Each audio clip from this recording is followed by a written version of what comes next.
Trillion economy அப்படின்னு சொல்லி ஒரு நகர்வை முன்னெடுத்தார்ல. அதுக்கு அவர் நிர்ணயிச்ச இலக்கு வந்து 2030 தான். அந்த 1 ட்ரில்லியன் எக்கானமிக்கு 2030 தான் இலக்கு நிர்ணயிச்சாரு.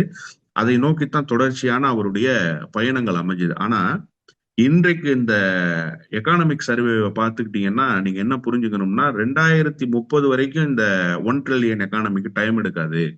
2026 இருந்து 2028க்குள்ள இந்த 1 ட்ரில்லியன் எக்கானமியை தமிழ்நாடு அரசு அடையும். அதற்கான சாத்தியக்கூறுகள் இருக்குங்கிறது தான் இந்த எக்கானமிக் சர்வே உணர்த்தி இருக்கு. இதுல சொல்லப்பட்டிருக்கிற செய்தியெல்லாம் எங்க மக்கள்கிட்ட போய் சேர்ந்துருமோன்றதுனாலதான் பாரதிய ஜனதா கட்சிக்கு நேரடியாகவும் மறைமுகமாகவும் ஆதரவாக இருக்கக்கூடியவர்கள் ஒன்றிய அரசினுடைய கையாலாகாத தனம் இருக்குல்ல. இப்ப இவ்வளவு பெரிய முன்னிலையே பொருளாதார ரீதியா தமிழ்நாடு அடைஞ்சிருச்சே, தமிழ்நாட்டையும் உள்ளடக்கித்தானே இந்தியா. அப்ப இந்தியா வளர்ச்சி பாதைக்கு போயிருக்குன்னு சொன்னா இந்த 15 ஆண்டு காலத்துல இந்த மாதிரி ஒரு எக்கானமிக் சர்வே நடத்துகிற துணிச்சல் முதல்ல பாரதிய ஜனதா கட்சிக்கும் ஒன்றிய அரசுக்கும் இருக்கான்னு நம்ம கேட்கணும். நீ ஒரு சர்வேவை நடத்த, நீ நடத்தினாதான் நீ என்ன செஞ்சு கழிச்சிருக்கன்றத இந்த நாட்டு மக்களுக்கு சொல்ல முடியும். நீ அந்த சர்வேவை நடத்த மாட்டே, ஏன்னா உன் குட்டு வெளிப்பட்டு போயிடும்.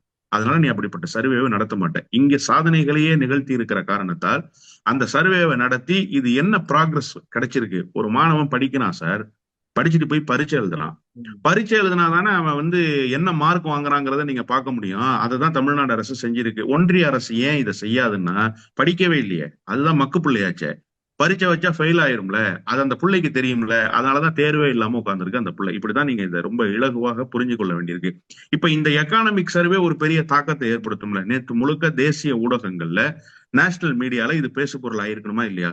தமிழ்நாட்டினுடைய ஜிடிபி அளவு இவ்வளவு, தனிநபர் வருமானம் இவ்வளவு, நலத்திட்டங்கள் மூலமாக எல்லாரும் சொன்னா அரசுக்கு இழப்பு ஏற்படுது, இவர் வேணும்னே தேர்தல் அறிக்கையில கொடுத்துட்டு பட்ஜெட்ல வந்து மிகப்பெரிய பின்னடைவை சந்திக்கிறாரு, இலவச பேருந்து மூலமா என்ன நடந்துருச்சு அப்படின்னு சொல்லி கேட்டாங்கல்ல.